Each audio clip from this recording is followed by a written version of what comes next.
قرآن کی ایک آیت بھی ہے جو اعظم ہے، وہ صحیح مسلم میں حدیث ہے، ابی ابن کعب جن کے بارے میں بخاری مسلم میں آتا ہے کہ 4 بندوں سے قرآن سیکھو، ان میں ایک عبداللہ ابن مسعود ہیں اور ایک ابی ابن کعب ہیں اور سیدنا سالم ہے، یہ ان میں سے ایک ہیں۔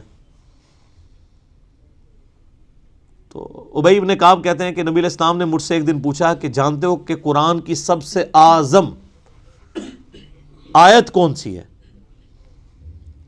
تو انہوں نے کہا یا رسول اللہ صلی اللہ علیہ وآلہ وسلم،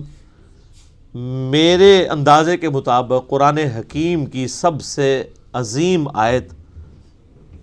اللہ لا الہ الا هو الحی القیوم آیت الکرسی سورہ بقرہ کی آیت نمبر 255 ہے۔ تو آپ علیہ السلام نے اپنا ہاتھ ان کے سینے پہ مارا محبت کے ساتھ اور فرمایا ابو منذر تمہیں یہ علم مبارک ہو، یعنی نبی علیہ السلام نے ان کے علم کے اوپر ان کی تحسین فرمائی کہ تمہیں میرے بتائے بغیر تم نے صحیح اندازہ لگایا کہ قرآن حکیم کی سب سے اعظم صورت جو آیت ہے وہ آیت الکرسی ہے۔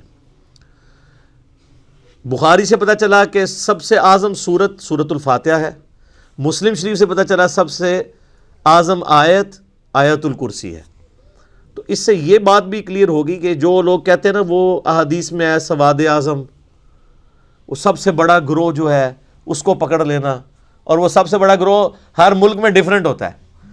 یعنی آپ بنگلہ دیش میں جائیں گے تو وہاں سب سے بڑا گروہ دیوبندی ہے، پاکستان میں سب سے بڑا گروہ بریلوی ہے، سعودیہ میں چلے جائیں گے اہل حدیث بڑا گروہ ہے، ایران میں چلے جائیں گے شیعہ بڑا گروہ ہے۔ تو وہاں اعظم سے مراد تعداد میں بڑا نہیں ہے، عظمت میں بڑا،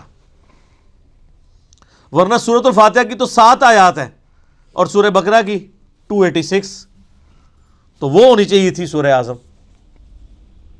اور آیت الکرسی سے بھی لمبی ایک آیت جو ہے وہ آیت دین جو ہے سورہ بقرہ کے اندر موجود ہے، تو یہ عظمت کا ذکر ہو رہا ہے۔ اچھا میرے بھائیو، صحیح مسلم میں ایک اور حدیث ہے، ابن عباس رضی اللہ تعالیٰ عنہما کہتے ہیں کہ نبی علیہ السلام کے پاس ایک دفعہ جبرائیل علیہ السلام بیٹھے ہوئے تھے، ظاہر صحابہ نے نہیں دیکھا، آپ علیہ السلام نے بتایا، تو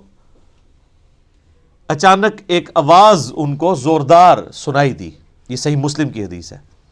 تو حضرت جبرائیل علیہ السلام نے نگاہ اٹھا کے اوپر دیکھا اور کہا یا رسول اللہ، آج آسمان کا ایک ایسا دروازہ کھلا ہے جو آج سے پہلے کبھی نہیں کھلا تھا، اور اس دروازے سے ایک فرشتہ زمین پر اترا ہے۔ اتنے میں وہ فرشتہ حاضر ہوا نبی علیہ السلام کی خدمت میں، تو حضرت جبرائیل نے کہا کہ یا رسول اللہ، یہ وہ فرشتہ ہے، یہ آج سے پہلے دنیا میں کبھی نہیں آیا تھا، اور وہ دروازہ بھی آج سے پہلے کبھی نہیں کھلا تھا، اور یہ فرشتہ آپ کو سلام عرض کر رہا ہے، اور اللہ کا یہ پیغام لے کر آیا ہے کہ آپ کو بشارت ہو 2 ایسے نوروں کی جو آپ سے پہلے کسی پیغمبر کو نہیں دیے گئے۔ ان میں سے پہلی چیز سورۃ الفاتحہ ہے اور دوسری چیز سورہ البقرہ کی آخری 2 آیات،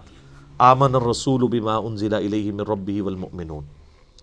تو سورۃ الفاتحہ وہ نور ہے جو کسی پیغمبر کو نہیں دیا گیا سوائے ہمارے محبوب صلی اللہ علیہ وآلہ وسلم کے۔